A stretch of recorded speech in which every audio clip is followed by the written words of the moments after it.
Kamusta kayo? Magbalik tanaw muna tayo sa mga pangyayaring naganap nung wala pang virus na kumakalat ngayon sa ating mundo.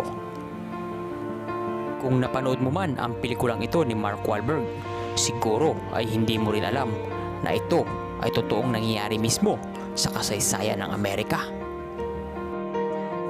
Like Dora. Like Dora.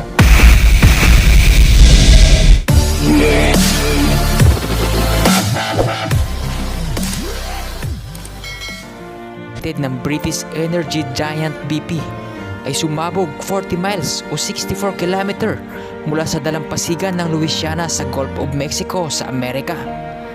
Sa nangyaring pagsabog, nagkalat ang halos 53,000 barilis ng langis bawat oras. Iisipin mo na lang kung gaano karami ang langis na binuga sa dagat at ang pressure ng langis na tumatagas sa ilalim nito ay umaabot ng 5,000 feet o 1,500 meters below the surface yan, mga kaibigan.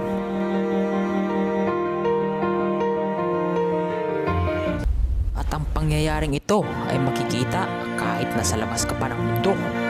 At sa trahedyang ito, sinubok ang mga rescuers at mismong si President Barack Obama kung paano susolusyonan ang problemang dinulot ng pagsabog na ito, lalong-lalo na sa karagatan.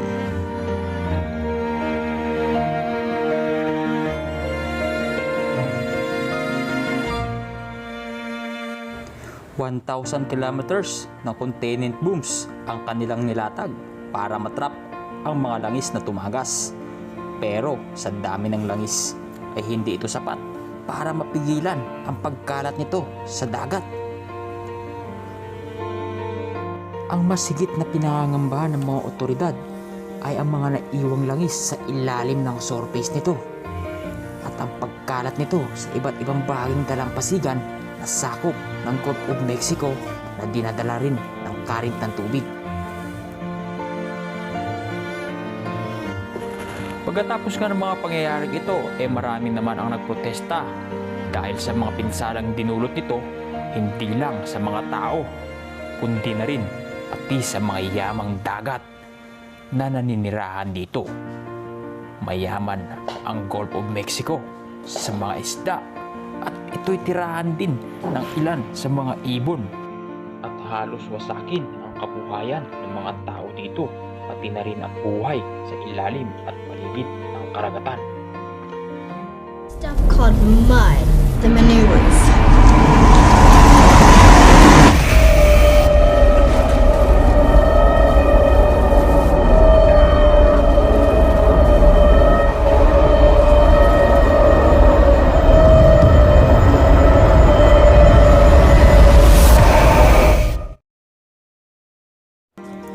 Pagkatapos ng 5 buwan, sa wakas ay napatigil din ang pagtagas ng langis sa pamamagitan ng pagbomba ng semento nito sa pumutok na wheel sa ilalim. Pero ang malaking epekto sa dagat, mga isda, mga hayop at maging sa tao ay hindi matawaran sa laki ng pinsala. Tinuturing ito na pinakamalaking ecological disaster na nangyayari sa Amerika. Sa pangyayaring ito, lubang na apektuhan ang industriya ng turismo at ang kabuhayan ng mga mangingisda. Para hindi na maulit ang pangyayaring ito, ay bumuo si President Barack Obama ng komisyon para sa agarang investigasyon upang matukoy kung ano ang naging dahilan ng pagputok ng wheel sa ilalim nito.